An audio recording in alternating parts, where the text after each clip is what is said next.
How to use Google Lens.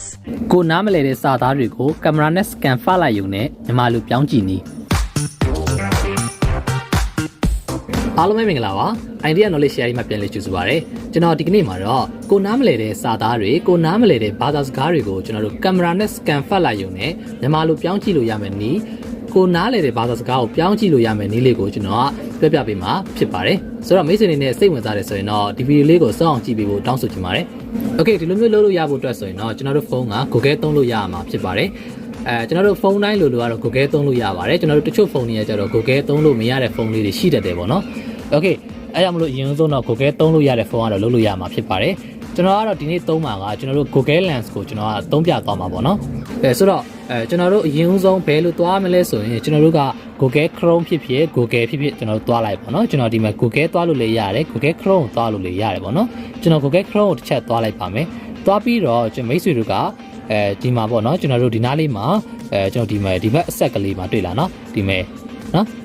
်ဒီ Google Lens ပုံစံလေးရှိပါတယ်ဒီအဆက်ကလေးပေါ့နော်ကျွန်တော်တို့ဒီမှာကင်မရာပုံလေးရှိပါတယ်ဒီကင်မရာပုံလေးကိုမိတ်ဆွေတို့တစ်ချက်နှိပ်လိုက်ပါကင်မရာပုံလေးနှိပ်လိုက်တာနဲ့ကျွန်တော်ဒီလိုမျိုးစတွေ့တယ်ပေါ့နော်ဒီခါမှာတော့ကျွန်တော်တို့ကိုကကင်မရာရိုက်မှာဖြစ်တဲ့အတွက်ဒီအပေါ်လေးကနေအောက်ကိုကျွန်တော်ဒီလိုလေး scroll down လေးဆွဲချလိုက်ပါအဲ့မှာကျွန်တော်တို့နားမလည်တဲ့စာသားပေါ့နော်ကျွန်တော်ဒီမှာဆိုရင်ကျွန်တော်အင်္ဂလိပ်စာအုပ်လေးတစ်အုပ်ရှိတယ်ဒီအင်္ဂလိပ်စာအုပ်လေးကိုကျွန်တော်က scan ဖတ်လိုက်မယ်နော် Okay ဒီမှာ scan ဖတ်လိုက်တယ်ဆိုတော့ဒီအောက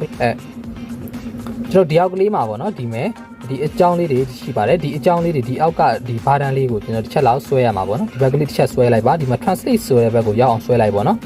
Okay ဒီမှာ translate ဆိုတဲ့ဘက်ကိုရောက်အောင်ဆွဲလိုက်တာ ਨੇ ကျွန်တော်တို့ဒီမှာကျွန်တော်ဒီမှာ translate ရောက်သွားပြီဒီမှာဆိုရင်ဒီမှာ Burmese ဆိုပြီးတော့ဒီ take လေးမှာဒီမှာ English to Burmese ဆိုပြီးတော့ဖြစ်နေပြီပေါ့နော်ကျွန်တော်တို့ကဒီမှာဒီခုနကအင်္ဂလိပ်စာအုပ်ကအခုဆိုရင်ကျွန်တော်ဒီမှာမြန်မာလိုလေးတွေပြောင်းသွားပြီပေါ့နော်ပုံမှန်ဒီလို translate မလုပ်ဖ ೇನೆ ကြည့်လိုက်မယ်ဆိုရင်ဒါကဒီမှာဒါကအင်္ဂလိပ်စာအုပ်ဒီဘက်က translate လေးလုပ်လိုက်မယ်ဆိုရင်ကျွန်တော်ကအင်္ဂလိပ်တူမြန်မာကိုပြောင်းလိုက်တာဖြစ်တဲ့အတွက်အခုဆိုရင်မြန်မာလိုလေးပြောင်းသွားပြီဖြစ်ပါတယ်ဒီမှာကျွန်တော်တို့ကဒီမြန်မာစာမလုပ်ချင်ဘူးတခြားဘာသာစကားပြောင်းချင်နေဆိုရင်ဒီဘက်ကဒီမြန်မာလေးကိုတစ်ချက်နှိပ်လိုက်ပါနှိပ်လိုက်ပြီးသွားတယ်ကျွန်တော်တို့ကိုပြောင်းချင်တဲ့ဘာသာစကားကိုမိတ်ဆွေတို့ပြောင်းလို့ရပါတယ်ဥပမာကျွန်တော်ဒီမှာပြင်သစ်ကိုတစ်ချက်ပြောင်းလိုက်မယ်ပြင်သစ်ဆိုရင်ဒီမှာပြင်သစ်ဘာသာစကားနဲ့သူကပေါ်သွားပြီပေါ့နော်ဒီတစ်ချက်နှိပ်လိုက်မယ်နှိပ်ပြီးဒီမှာမြန်မာဆိုလဲမြန်မာကိုပဲပြန်လုပ်လိုက်အဲ့ဒါဆိုရင်ခုနတုန်းကစာသားတွေအကုန်လုံးမြန်မာလိုပြောင်းသွားမှာဖြစ်ပါတယ်ဒါကတော့ကျွန်တော်တို့ Google Lens ကိုသုံးပြီးတော့ကျွန်တော်တို့ကိုသိချင်တဲ့ဟာလေးကို scan ဖတ်လိုက်တာပေါ့နော်ဒီပညာနဲ့ပတ်သက်တဲ့သင်တန်းတွေကိုတက်ချင်တဲ့မိတ်ဆွေများအတွက်ကျွန်တော်တို့ Idea Knowledge Sharing မှာ online သင်တန်းတွေရှိပါတယ်သင်တန်းတွေရဲ့ link တွေကိုတော့ဒီ video ရဲ့ description နဲ့ comment မှာရေးပေးထားပါတယ်ကျွန်တော်ဒီအလဲကအဝိုင်းလေးကိုတစ်ချက်လောက်နှိပ်လိုက်မယ်ပေါ့နော်ဒီလိုမျိုးလေး screen ကိုသူကဒီလိုမျိုးဓာတ်ပုံရိုက်လိုက်တယ်ပေါ့နော်ဓာတ်ပုံရိုက်လိုက်တဲ့အခါမှာကျွန်တော်တို့ကဒါရှင်းရှင်းလင်းလင်းမြင်အောင်လို့ဆိုပြီးဒီမျိုးဆွဲပြီးတော့ဖြဲချရင်လည်းကြည့်လို့ရပါတယ်ဒီမှာနော်သူကမြန်မာလိုလေးပြောင်းပေးထားတာပေါ့နော်အဲ့ဒါအောင်မိတ်ဆွေတို့ကဒီဘက်ကဘာမီဆိုလေးတစ်ချက်နှိပ်လိုက်ပြီးရင် France ကိုတစ်ချက်နှိပ်လိုက်မယ်အဲ့ဒါဆိုရင်ပြင်သစ်လိုလေးရေးပြီးတော့သူကပေါ်နေမှာဖြစ်ပါတယ် Okay ဒါကတော့ကျွန်တော် Google Lens ကိုအသုံးပြုထားတာဖြစ်ပါတယ်ပေါ့နော် Okay နောက်တစ်ခုကကြတော့သူကပိုကောင်းတာကဒီအောက်ကလေးမှာပေါ့နော်ဒီမဲ့ listen ဆိုတာပါပါတယ်ဒီမဲ့ listen ဆိုတာလေးပါတယ်ဒါလေးကိုတစ်ချက်လေးဖွင့်လိုက်တာ ਨੇ သူက Okay ဒီမျက်နှာပြင်ပေါ်မှာပါတဲ့စာသားတွေအကုန်လုံးကိုသူကအတန်ထွက်ရွတ်ပြပေးမှာဖြစ်ပါတယ်ပေါ့နော်တစ်မျက်နှာလုံးရွတ်ပြပေးမှာမြန်မာလိုဆိုရင်မြန်မာလိုလေးရွတ်ပြပေးမှာပေါ့နော်နည်းနည်းလေးတော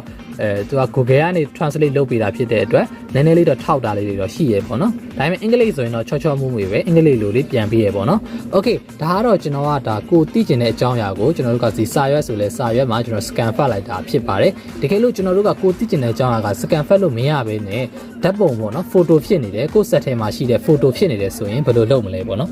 အဲ့ဆိုရင်လည်းဒီလိုမျိုးရပါတယ်ဒါဆိုရင်ကျွန်တော်တို့ကခုနလုံးကနေရာကိုကျွန်တော်ဒီလိုပြန်ပြီးတော့ဆွဲလိုက်မယ်အပေါ်ပြန်ဆွဲလိုက်မယ်ပေါ့နော်ဆွဲလိုက်တဲ့အခါမှာကိုသိကျင်တဲ့အကြောင်းအရာကကိုကဒီ scope set ထဲကဓာတ်ပုံတစ်ပုံဖြစ်နေတယ်ဓာတ်ပုံတစ်ပုံပေါ့နော်ဒီဓာတ်ပုံတစ်ပုံဥပမာဆိုရင်ကျွန်တော်ရဲ့မှာ image ဆိုတဲ့အပိုင်းမှာကျွန်တော်ဒီမှာ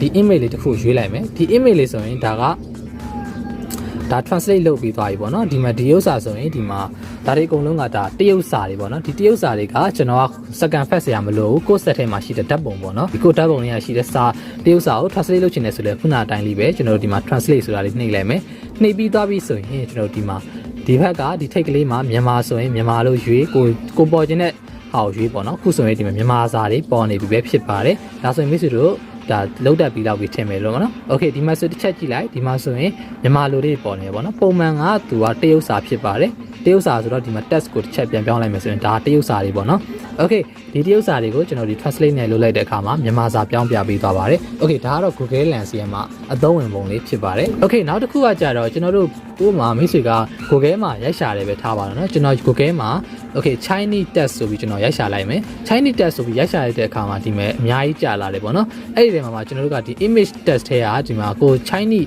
ဘာသာစကားပြန်ခြင်းနဲ့ကိုသိကျင်တဲ့ဓာတ်ပုံပေါ့နော်ဒါဓာတ်ပုံတစ်ပုံကိုကျွန်တော်ရွေးလိုက်မယ် okay ဒီမှာဒီဓာတ်ပုံလေးတစ်ပုံကိုကျွန်တော်ရွေးလိုက်တယ်ပဲထားပါတော့เนาะ okay ဒီဓာတ်ပုံကိုကျွန်တော်ကဒီမှာ